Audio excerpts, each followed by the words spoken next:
नमस्कार प्रेक्षकांनो, तर आपण बघतोय तू ही रे माझा मितवाचा आजचा असा इंटरेस्टिंग असा एपिसोडच्या सुरुवातीला इकडे बघाल तर राकेशनं शलाकाला इकडे आत कसं बेडच्या खाली ठेवलंय बघा. आणि मग तो शलाका जवळ येऊन म्हणतोय, काय घडलं राकेश? नकळत का होईना तुझ्याकडून तुझ्या हातून शलाकाचा असं म्हणून घाबरत जरा असं बोलल्यासारखं करतोय. वाईट झालं असं म्हणतो. खूप वाईट झालं शलाका, आय एम सॉरी असं म्हणत असतो तो बेड खाली बघून. आणि म्हणतो, पण आता तू गेलीस असं म्हणतो आणि हसतो स्वतःशी.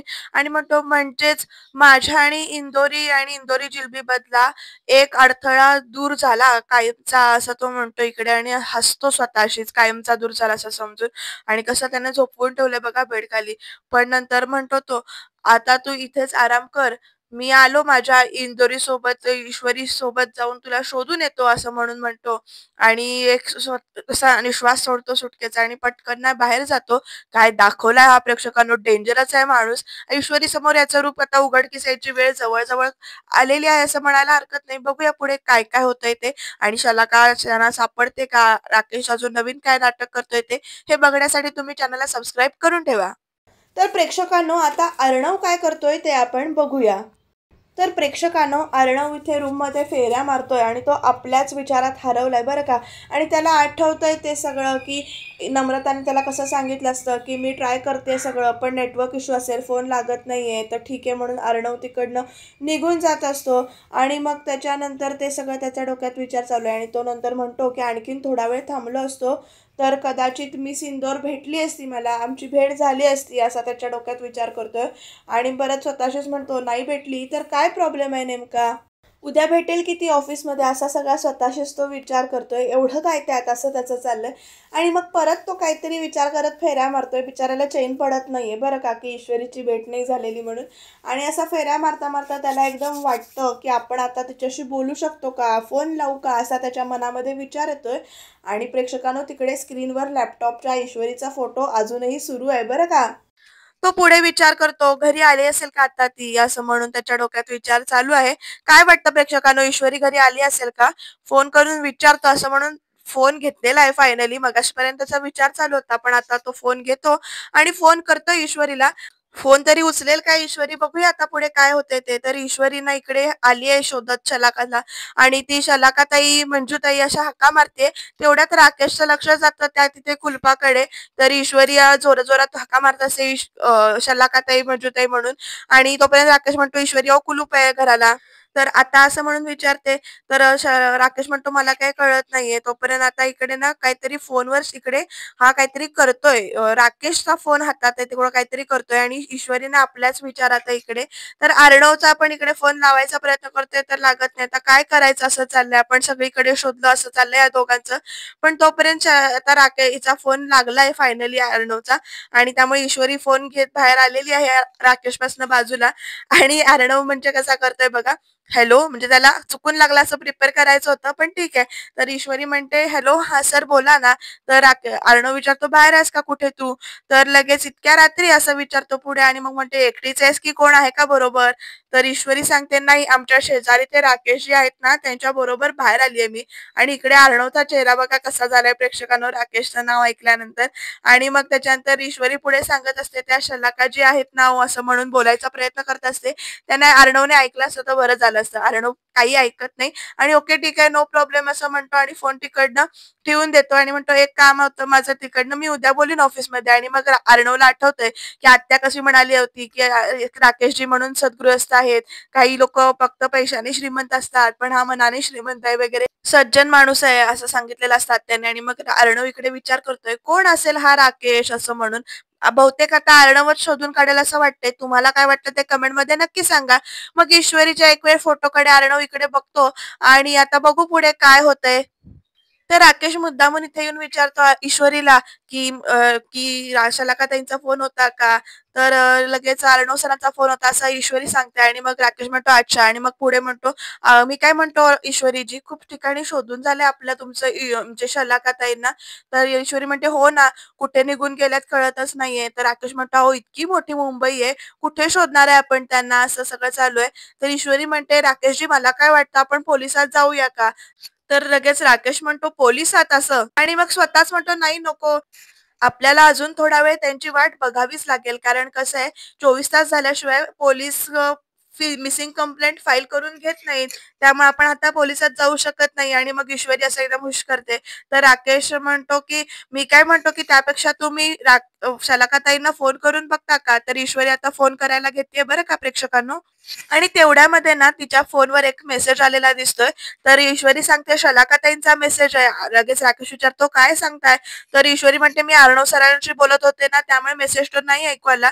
तर राकेश विचारतो ते ठीक आहे पण काय बोलत होत काय लिहिलंय त्यांनी? तर त्याच्यात ईश्वरी मी गावी चालले काही दिवस नेटवर्कचा प्रॉब्लेम आहे तुझा फोन लागत नव्हता म्हणून मेसेज केला आहे असं म्हणून लिहिलेलं आहे. माझी काळजी करू नकोस. आणि मग राकेश कसा खुनशी असतोय बघा तो मेसेज वाचताना ईश्वरीला बघून. आणि ईश्वरी लगेच हुश करते आणि जसे सुटकेचा निश्वास सोडते आणि म्हणते सुखरूप आहेत ताई. किती वाईट विचार येत होते माझ्या मनामध्ये. बिचाऱ्या शलाकाताई घाबरून निघून गेल्या असं म्हणून म्हणते. तोपर्यंत राकेश म्हणतो कायमच्या. आणि ईश्वरी त्याच्याकडे असं करून बघते. तर राकेश म्हणतो म्हणजे कायमच्या गावाला नाही गेल्या पाहिजेत त्या. म्हणजे त्या मुंबईत आल्या तरच आपण त्यांची मदत करू शकू ना असं वगैरे म्हणतो. तर ईश्वरी हुश असं म्हणून रडते.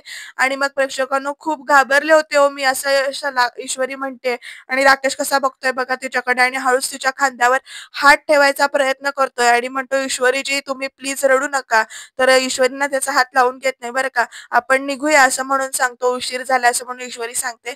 आणि मग आता दोघं जण घरी जायला निघाले. ईश्वरी पुढे होते आणि राकेश बघा कसा तिथे हुश करून असा हसतोय स्वतःशीच कारण त्याचा प्लॅन सक्सेसफुल झालाय फायनली म्हणून. तर ईश्वरी विचारत असते राकेशजी काय करायचं आता? तर राकेश म्हणतो की तुम्ही काळजी करू नका असं म्हणून सांगत असतो. आपण आपण शोधायचा प्रयत्न म्हणजे शलाकाताईंचा मॅटर काय तो सॉल्व्ह करूया असं म्हणून म्हणतो. आणि तुम्ही आराम करा जरा खूप उशीर झाला असं म्हणून सांगतो. आणि स्वतः इकडे खोलीत येतो. तर ईश्वरी पण तिकडे आपल्या घरात निघून जाते. आता खोलीत आल्यानंतर दरवाजा लावल्यानंतर बघा पुढे काय काय घडतंय ते. राकेश धावत धावत येतो. बेडच्या जवळ असा आडवा होतो आणि खाली शलाका तिथे तिला म्हणजे शलाकाला त्याने ठेवलंच आहे ना. आणि तो म्हणतो आलो 2 तास शोधून आलोय मी तुला असं म्हणून सांगत असतो शलाकाला त्या. माझ्या इंदोरी जिलबी बरोबर शोधून आलो. आणि मग शलाकाला म्हणतो इकडे किती छान होतीस ग तू. तुझे सगळे दागिने सगळं घर कसं सगळं हसत हसत देऊन टाकलं होतंस तू मला. प्रेमाने दिलं होतंस. आणि मग रडत रडत माझ्या इथे मागावर आलीस आणि चुकलीस तू. काय गरज होती तुला इथे यायची असं विचारतो बरं का राकेश. पुढे म्हणतो काय गरज होती तुला हे सगळं शोधून काढायची असं म्हणतो. घे ना गेला ना तुझा जीव उगाच असा आणि म्हणतो बरं का इकडे. आणि मग पुढे म्हणतो आता सगळं किती छान सगळं सुरळीत सुरू होतं. पण आता सगळं संपलं असं म्हणतो. आता मला किती दुःख होत असलं ना तरी निस्तरावं लागणारच आहे हे सगळं. तुझी विल्हेवाट लावावी लागणारच आहे. शलाका असं म्हणतो आणि असं गालावर हात-बीत ठेवून विचार करतोय, पाय तिकडनं हलवतोय. असं सगळं खुनशी त्याचं तिकडे नाटक सुरू आहे. आता काय घडतंय? खरंच वेगळ्या वळणावर ही सीरियल येऊन ठेपलेली असं म्हणायला हरकत नाही. कारण राकेशचं रूप जोपर्यंत खरं समोर येत नाही, तोपर्यंत अर्णव आणि ईश्वरीची गाडी पुढे सरकणार नाही असं वाटतंय. तर प्रेक्षकांनो आता दुसऱ्या दिवशीची सकाळ छान उजाडलेली आहे. इकडे अर्णव ऑफिसमध्ये आलाय आणि मग इकडे लावण्या पण सांगत असते, की कॉन्ट्रॅक्ट ड्राफ्ट मी रिवाइज केलाय. जस्ट लुक ॲट इट असं म्हणून. आणि तोपर्यंत गुड मॉर्निंग सर असं म्हणत ईश्वरी सुद्धा अर्णवला ग्रीट करते आणि हसतीये बरं का त्याच्याकडे बघून. तर अर्णव तिच्याकडे असं आश्चर्याने बघतोय आणि सगळेच आता एकमेकांकडे बघतायत, की नेमकं हे काय प्रकरण आहे का? ह्यांचं परत भांडण होतंय का असं का वाटतंय? तर मग ईश्वरी स्वतःहून पुढे येते आणि परत एकदा त्याला म्हणते, "सर गुड मॉर्निंग." आणि खूप-खूप थँक यू असं म्हणते बरं का. तुम्ही काल माझ्या घरी येऊन माझी पर्स परत केलीत. आणि आता हे ऐकून ना लावण्याचे तिकडे होश उड गए लावण्य आणि पॅमचे. असली मज्जा येते त्यांच्या चेहऱ्याकडे बघून. लावण्य शॉक होऊन अशी एकदम अर्णवकडे बघते आणि मग अर्णव नजर चोरतो आणि मग हां, हां म्हणतो. मला वाटलं काहीतरी इम्पोर्टंट असेल त्याच्यात म्हणून मी आलो होतो परत करायला असं अर्णव स्पष्टीकरण सुद्धा देतो बरं का. आणि मग ईश्वरीला तो पुढे म्हणतो, की "तू एवढ्या लवकर कशी काय आलीस ऑफिसमध्ये?" मग ईश्वरी असे बारीक डोळे करून बघत असते. आणि मग अर्णव पुढे म्हणतो, "मला वाटतं की उशीर होईल तुला. काल रात्री तू उशिरापर्यंत बाहेर होतीस." आणि हे ऐकून तर लावण्य अजूनच चाट पडते बरं का आणि पॅम सुद्धा तिकडे चाट पडते. तर ईश्वरी पुढे म्हणते, "सर ऑफिसला तर वेळेवरच यायला हवं ना. आणि खरं सांगू का हो, खरंच जरूरत नव्हती तुम्ही एवढ्या लांब यायची. मी आज पर्स घेतली असती." असं म्हणते बरं का. आणि म्हणजे केलंय ते केलंय आणि इकडे हिचं नाटक सुरू आहे. ईश्वरी पुढे म्हणते, "तसंही माझ्या पर्समध्ये एवढं काही महत्वाचं नव्हतं.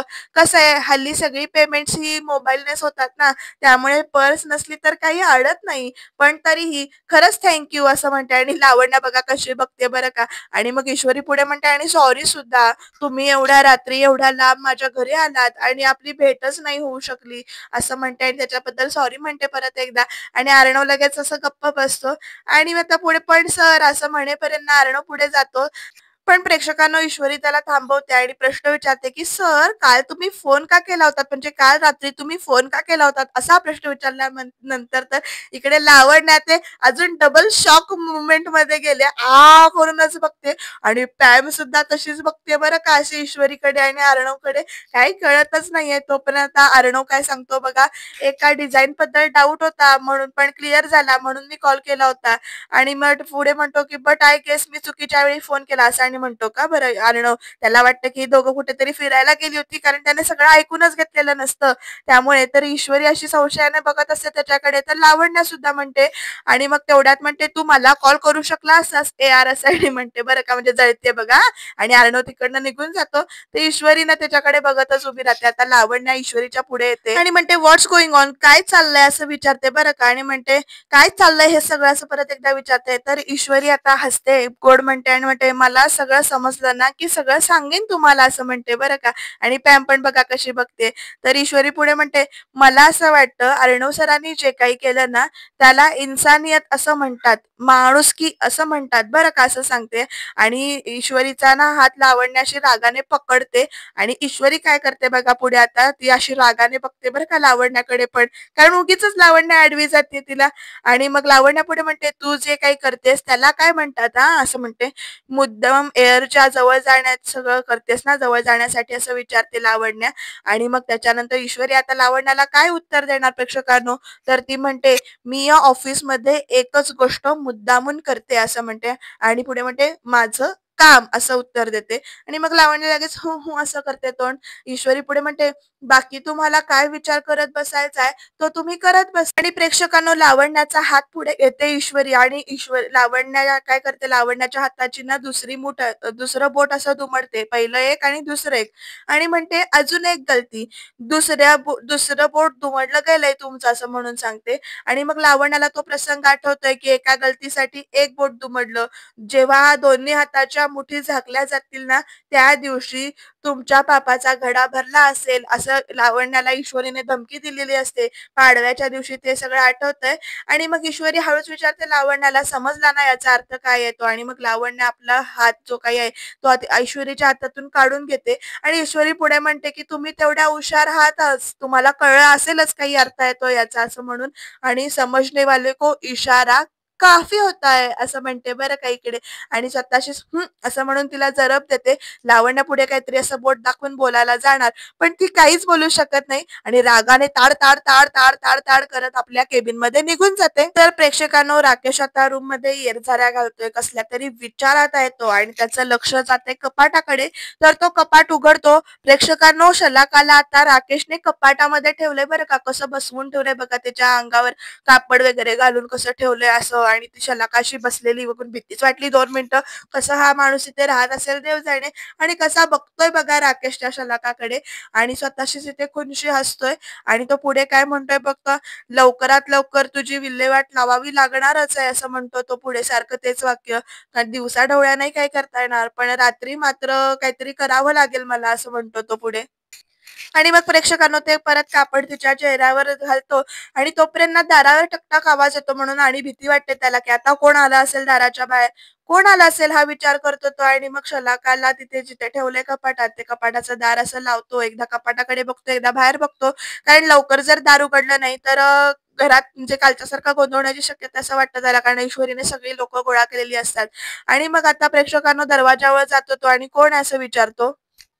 तर बाहेरनं आवाज येतोय, की "मी नम्रता" असं म्हणून. आणि मग त्याच्यानंतर हा नम्रता आत्ता कशी काय असा विचार इकडे राकेश करतो आणि नम्रता परत हाक मारते, "राकेशजी" असं म्हणून. आणि शेवटी ना इकडे राकेश दरवाजा उघडून बाहेर येतोच तर नम्रता बाजूला होती.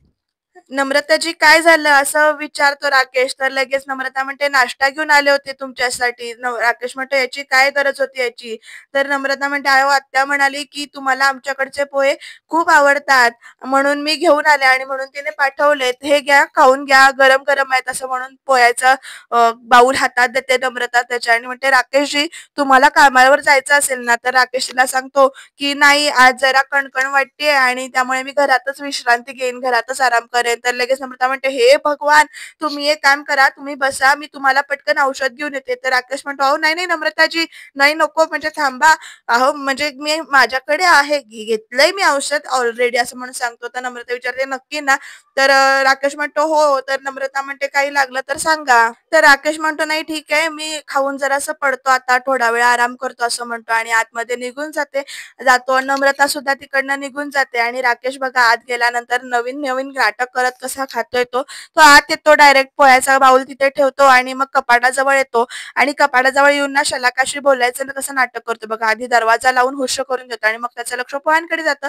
एकदा त्याच्या मनात नसलं पोहे खायचं पण दुसऱ्या वेळेला त्याच्या मनात येतं पोहे खायचं म्हणून तो हसत हसतच येतो. कपाट उघडतो शलाकाच्या समोर येऊन उभा राहतो तिथे आणि मग तो म्हणतो की शलाकाच्या तोंडावरून आधी ते हिरवं कापड वगैरे सगळं बाजूला करतो आणि पोह्याचा बाउलवरची प्लेट उचलतो आणि म्हणतो हे बघ पोहे आहेत पोहे इंदोरी पोहे आहेत असं म्हणून सांगतो बरं का. आणि म्हणतो तू कधी नाहीच केलेस माझ्यासाठी नागपुरी पोहे असं म्हणतो शलाकाला आणि मग इंदोरी पोहे केलेत खास आणि मग तो घास घेतो पोह्यांचा घेणार असतो आणि तेवढ्यात खाणार का असं म्हणून शलाकाला मुद्दामून विचारतो तिकडे आणि म्हणतो तू कशी खाणार स्वतःशीच मीच खातो असं म्हणतो आणि पोहे खायला तिकडे सुरुवात करतो. मस्तपैकी पोहे एन्जॉय करतोय बरं का तो. शलाका मात्र बिचारी तिथे आहे आणि मग पुढे म्हणतो राकेश की आता सगळ्यात आधी तुझं काय करायचं हे ठरवावं लागणार आहे मला.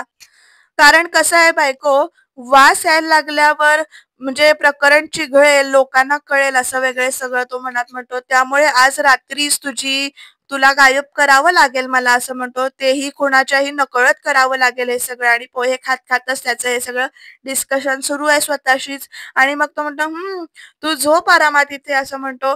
मी जरा रात्रीचं प्लॅनिंग करतो आणि झोप तू असं म्हणतो. परत कपाटाचा दरवाजा लावून घेतो तो आणि मग आपल्याच विचारात तो तिकडनं निघून जातो.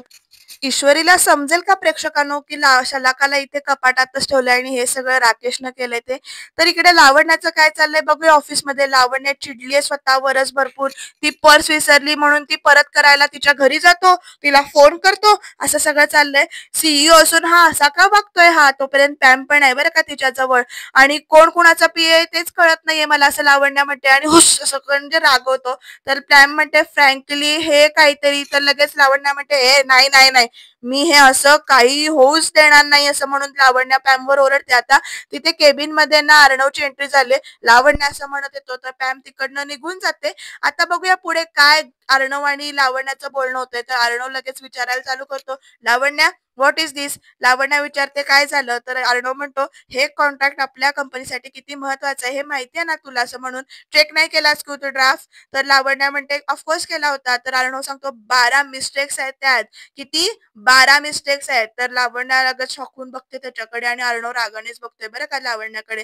तर लावण्या पुढे म्हणते की मी करेक्ट करून देते. तर लगेच अर्णव म्हणतो नो वे मी इंदोरला सांगितलंय लीगल टीम कडून दुसरी कॉपी आणायला असं सांगतो आणि मग पुढे म्हणतो next time be alert okay असं म्हणून सांगतो बरं का. लावण्याला म्हणजे वॉर्निंग देतोय तो आणि मग तो निघत असतो तोपर्यंत यार एक मिनिट असं म्हणून लावण्य आता त्याच्या पुढ्यात पुढ्यात येते आणि मग ती म्हणते माझ्या मम्माचे स्टेक्स आहेत या कंपनीमध्ये. She is a business partner AR असं म्हणून म्हणते. तर लगेच लावण्या पुढे म्हणते इन्व्हेस्ट करत असते तू जेव्हा गरज लागते त्यावेळेला आणि तरीही तू मला एखाद्या एम्प्लॉई सारखं ट्रीट करतोयस असं म्हणून विचारते लावण्या अर्णवला. तर अर्णव कसं म्हणतो कॉल युअर मम्मा आणि सांग त्यांना हे सगळं की हे सगळं ऐकून त्यांना आनंदच होईल असं म्हणून पुढे म्हणतो बरं का. तर लावण्य आता शॉक होऊन त्याच्याकडे बघते आणि अर्णव पुढे म्हणतो यु नो व्हॉट ज्या दिवशी तू कंपनी जॉईन केलीस ना त्यावेळी त्यांनी मला स्ट्रिक्टली सांगितलं होतं की लावण्याला एखाद्या एम्प्लॉई सारखंच ट्रीट करा. माझी मुलगी आहे म्हणून स्पेशल ट्रीटमेंट देण्याची काही गरज नाही असं त्यांनीच मला सांगितलंय असं म्हणून तो लगेच असं बघतो. तर लावण्या चिडून म्हणते, की "हो, सांगितलं होतं, पण त्याचा असा अर्थ होत नाही, की तू माझा येता-जाता प्रत्येक गोष्टीत अपमान करशील," असं म्हणून. आणि मग अर्णव असा म्हणजे गप्पच बसतो. तर लावण्या पुढे म्हणते, "मी काही ईश्वरी देसाई नाही," असं म्हटल्यानंतर लगेच अर्णव म्हणतो, "करेक्ट आहे. तू ईश्वरी देसाई नाहीयेस. तू असूच शकत नाही ती ईश्वरी देसाई. कारण कितीतरी बाबतीत ती तुझ्यापेक्षा खूप बेटर प्रूफ करते, बेटर आहे," असं म्हणून आता लावण्याची पूर्ण बोलतीच बंद केली बरं का अर्णवने. आणि अर्णवचं हे उत्तर ऐकून असं लावण्या शॉक होते. "ए यार" असं म्हणून ती हाक मारते. तर अर्णव म्हणतो, की "विसरू नकोस," काहीतरी सांगतो तो तिला आणि तिकडनं निघून जातो बरं का प्रेक्षकांनो. आणि ईश्वरीला त्याने वरचढ ठरवल्यानंतर आता प्रेक्षकांनो लावण्याचा पारा आणखीनच चढला. "ईश्वरी, ईश्वरी, ईश्वरी" असं म्हणत ती सगळं सामान तिकडचं करते आणि तुला इथून घालवण्यासाठी मी काहीही करू शकते असं चिडून म्हणते लावण्या. काय करेल प्रेक्षकांनो लावण्या ईश्वरीला घालवण्यासाठी? काही वेगळं तरी करणार नाही ना? तुम्हाला काय वाटतं ते कमेंटमध्ये नक्की सांगा. आता खरंच इंटरेस्टिंग वळणावर आलेली आहे सीरियल. तर आता उद्याच्या भागात प्रेक्षकांनो राकेशकडे शलाकाचा फोन आहे. तो फोन वाजतोय. तर तुमच्याकडे 2-2 फोन आहेत. बोलल्या नाहीत कधी असं आत्या म्हणते आणि राकेशला आता त्यावर उत्तर काय द्यायचं ते कळत नाहीये. आणि इकडे शलाकाताईंनी फोन का कट केला असं ईश्वरी विचार करते. आता बघूया पुढे काय घडणार आहे ते. राकेशचं सत्य उघडकीस लवकरात लवकर यायला पाहिजे असं आपण म्हणूया. आणि चॅनलला सबस्क्राईब करायला तुम्ही विसरू नका. कारण इकडे अर्णव आणि ईश्वरीची नोकझोक उद्याच्या भागात कंटिन्यू चालू राहणार आहे. खूप मोठी मिस्टेक आहे वगैरे, कारण तो टोमणा मारत असतो, की रात्रभर भटकायचं आणि सकाळी उठून ऑफिसमध्ये येऊन झोपा काढायच्या, असले गोळ होणारच ना वगैरे. आणि ईश्वरी आता चिडणार का काय? प्रेक्षकांनो काय परत त्यांची जुगलबंदी होणार हे बघणं इंटरेस्टिंग ठरणार आहे. त्यामुळे तुम्ही चॅनलला सबस्क्राईब करा आणि बघत राहा तू रे माझा मितवा.